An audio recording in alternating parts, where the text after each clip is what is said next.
What's up guys, my name is Liam and today we're going to be taking a look at the accessories that are available for the Endgame gear OP1we. I finally got the switch pack in, they also got some grips and a couple different sets of skates. So I'm going to help you guys ultimately decide if any of these are going to be the perfect option for you. So let's check it out.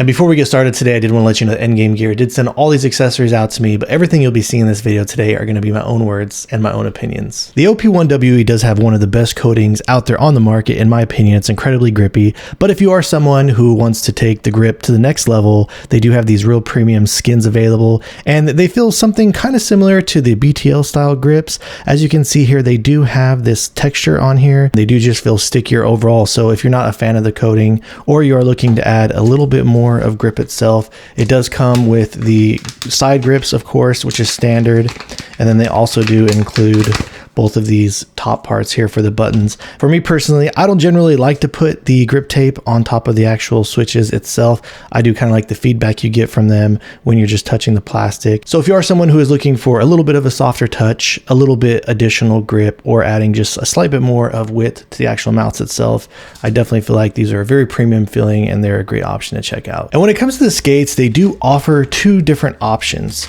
They do have a 99.5% PTFE option, and then they also have a 100% PTFE option. The mouse itself actually does come pre-installed with these smaller 99.5% PTFE skates. And if you were to purchase either one of these packs, whether it's a 99.5% or the 100%, they both come with two of these options. They come with the smaller skates and also does come with these larger skates. So if you're a fan of the skates that already come on the mouse, but you just need an extra set, you can always pick these up, or if you do prefer the bigger set themselves. And as you can see here installed on the bottom of the mouse, I do have the bigger 100% PTFE skates. Now, I don't want to go too much into the differences between the 100% and the 99.5% because there are a lot of variables involved and all kinds of different types of testing that I can do. I do only have one copy of the OP1we, but obviously when I got the mouse out of the box, I used it a lot with these smaller skates, the 99.5% that do come installed on it.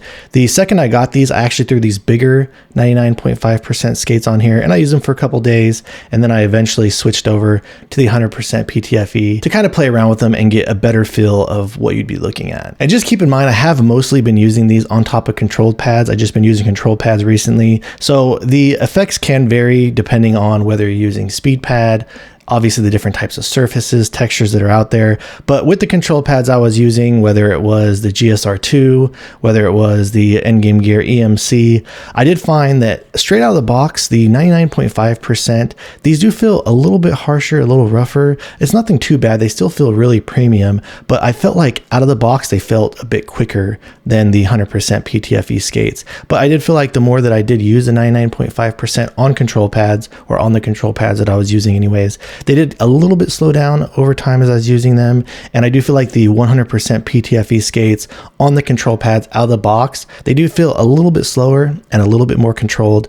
But I do feel like the more that I use them, that they did get a little bit quicker. If you want to know my personal preference, I've always just preferred the 100% PTFE skates because, again, like I said, they almost feel like they're a little bit softer, like you get a little bit more of a smoother glide once they actually do get broken in. And again, the speed can vary depending on what you're using, but there are faster pads that I've used 100% PTFE skates on and they feel incredibly quick. But I hope this has helped you guys out. Maybe one day I can do a deeper dive testing out all different types of surfaces, pads, and putting it in a bunch of different scenarios. And finally, they did send out the switch pack that I was really looking forward to, and inside the packaging you do get two of these easy hot swappable switches, and it does come with a screwdriver. And to demonstrate to you guys really quickly how easy it is to actually swap out these switches, I'm going to be using my own personal electric screwdriver, just kind of make this a little bit faster. The one really cool thing about this is that they do put holes where the screws are, so it's incredibly easy to just go ahead and you don't have to worry about removing your skates and putting them back on.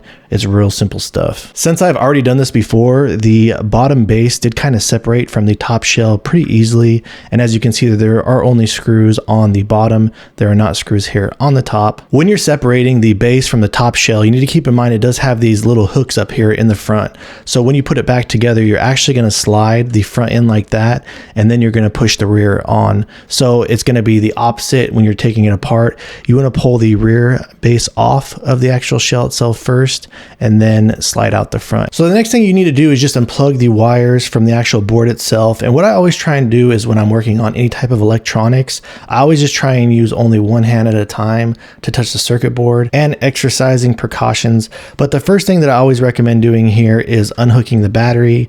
And obviously unhooking the battery is going to be the safest bet to go. There still can be components on board that do store electricity. So you always want to exercise caution whenever you're touching any type of electronics. But then after that, real simple, you can just come in here and unhook the side buttons.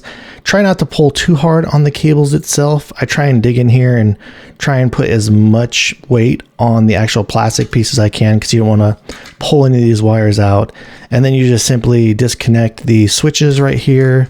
There's one for mouse button 1, one for mouse button 2.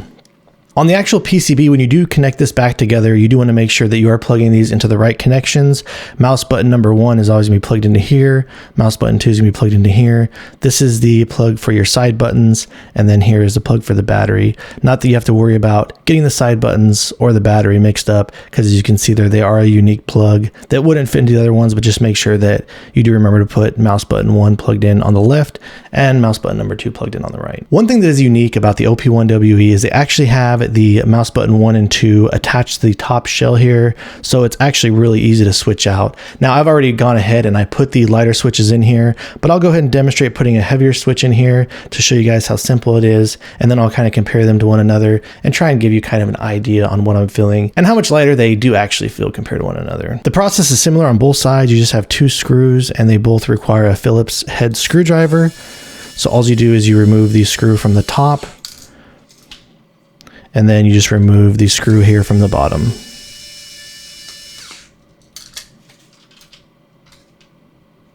And here we have the switch for mouse button 2. It really is just as easy as that. And as you're placing on the switch or installing the new copy, you do want to make sure that you do have the cord actually facing down. And then it's real simple. You just want to make sure that you line up these holes with the screw holes just like this. And here, let me actually hold it from the side here so you can kind of better see. So all I really did was just place it down like that, hold it right here. You just place a screw on the hole. Then I just put the screwdriver up here and you just simply screw it in just like that. And it's just as easy with the bottom screw. Again, I just take the screw, I just kind of stick it there in the hole since it is smaller. You can also use tweezers if you have some tweezers around to do this to make it a little easier, but I have a lot of experience with building smaller things and stuff like that, so it is pretty simple for me. Now I did screw the screws in here pretty tight. If you wanted to give the switches a little bit play or make them a little lighter, you can actually just lightly loosen the screws and you can play around with them to touch. And one thing that's really cool about them being placed into this top shell is you can play around with the tolerances. You don't have to worry about putting your mouse back together, putting the base on, having to take it back apart again to fine tune it how you like. But for me personally, I do like them to have the tighter tolerance. So while I have the lighter switch on mouse button 1 and the heavier switch on mouse button 2, let's go ahead and drop a sound test. I'll kind of try and play around with them, spam them to kind of give you an idea on what the difference on them feels like.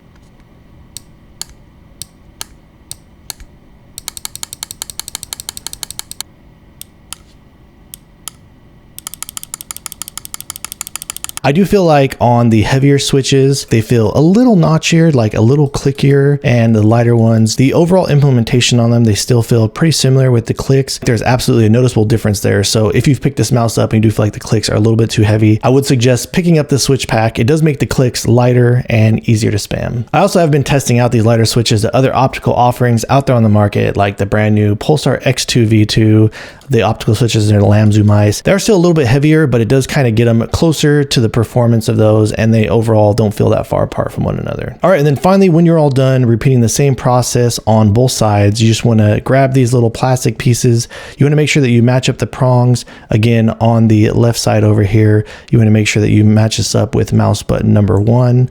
Plug that in, and then come over here, and on the right side is where you will be plugging in mouse button number 2. Don't forget to plug in the side buttons, and then once you have everything snapped in there, you want to make sure that it's pushed in all the way so it does have a good connection. And then finally I'll come back over here and I will connect the battery. And then to finish putting this back together, you need to make sure that you do align these hooks in the front of the mouse, and they should just slide in just like that, real simple. And then you're just going to want to push the back and make sure that it clicks together and hold it together tight like this. And the last step is just to tension the screws here in the back.